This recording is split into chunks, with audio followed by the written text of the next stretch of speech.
was eens a man forbidden a wee craft wi' his wife and his loon, recht doon by the Blackwater. And they had a fine time o't. It was a grand place to bide, and they had a wee coo that they cried Broonie. And this coo would gie them milk and cheese and butter to see them through the winter. Well, morning the wife gaed out to milk a coo, but when she got into the byre, the beast was gone. There was nae sign o' her onyway. She come crying ower to her man and her loon and says, "Have you seen a coo? Far's Broonie? Did you move her out to the park?" "Na," says her man. "Nae me," said her lad. "Na, doot a doot, she's gone." Well, they gaed hunting for the coo a' day long. They gaed up a hill and doon a how, along the banks of the burren and through the woody, but nae matter far they searched, they could find nae sicht nor soon o' Broonie. Well, that nicht, the mither was saying, "Oh me, if it were going to die all winter long without milk and butter and cheese, we're going to be fair hungered." "Ach, well," said Tom, her loon, "I'll ging hunting for the beast tomorrow."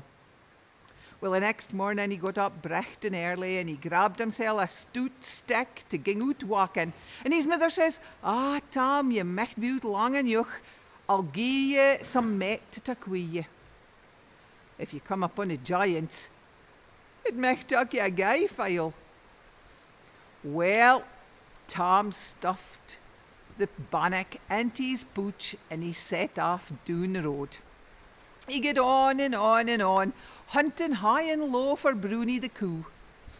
And oh me, after a while he felt fair hungered and fair foonert. So he sat down to hae a bite to eat. And after he'd filled his belly, he shouts out, "Broonie, Broonie, moo so I can hear you." And awa in the distance, he heard a wee moo. Well, Tom got up and he walked towards the soon. And after a while he shouts out, "Broonie, Broonie, moo so I can hear you." And this time the moo was a bit louder. So Tom held gone towards the soon, and but after a while he was fair tired out. So he sat down for a rest, and he cried out, "Broonie, Broonie, can you moo so I can hear you?" Moo! It was as though the beast was recht on his feet. So Tom got up and got down the hill, and he come upon a wee cave. And when he got into the cave, there was Broonie all tied up. Well, there was a great muckle tow round her head. And Tom ta'en out his knife, but it was nae ease. His tow was oor big and oor thick. So he had to untangle the knots. It ta'en him a fair filey, I can tell you.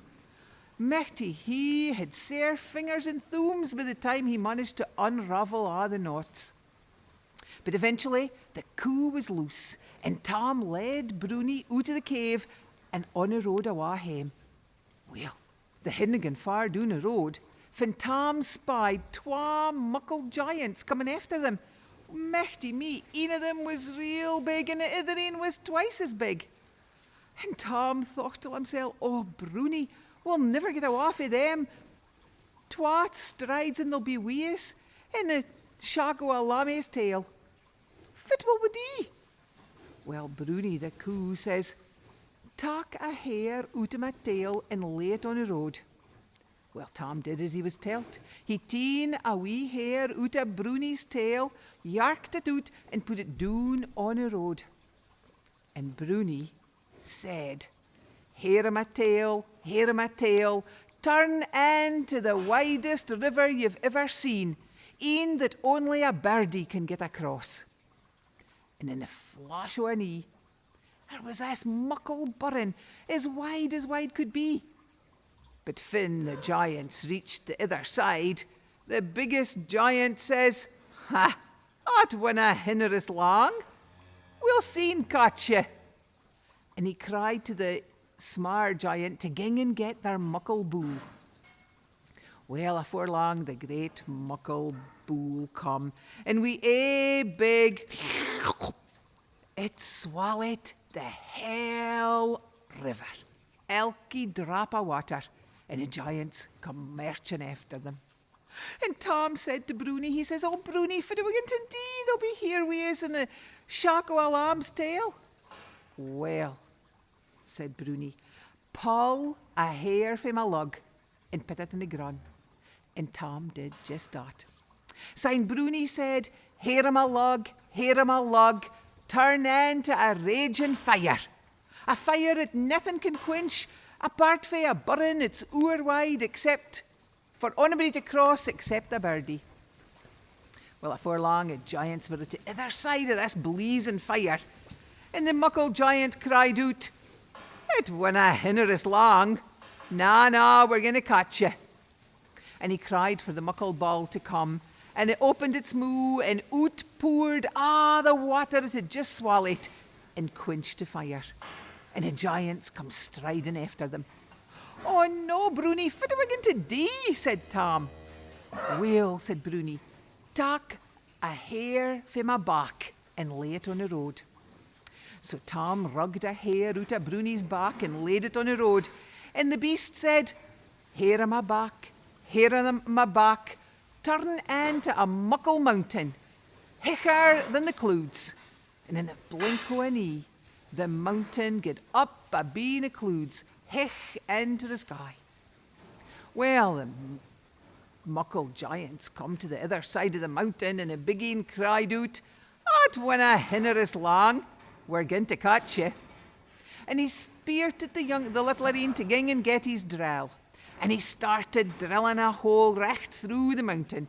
And afore long, he could see Tom and Broonie through the hole. And in his excitement, he lunged right into the hole. He lunged in and he made to grab for the loon and the coo.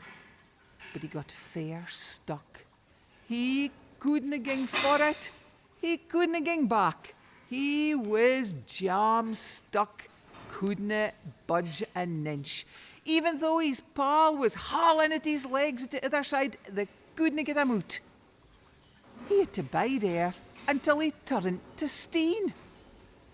But Tom and Broonie, they got home, and as far as I ken, they lived happily ever after.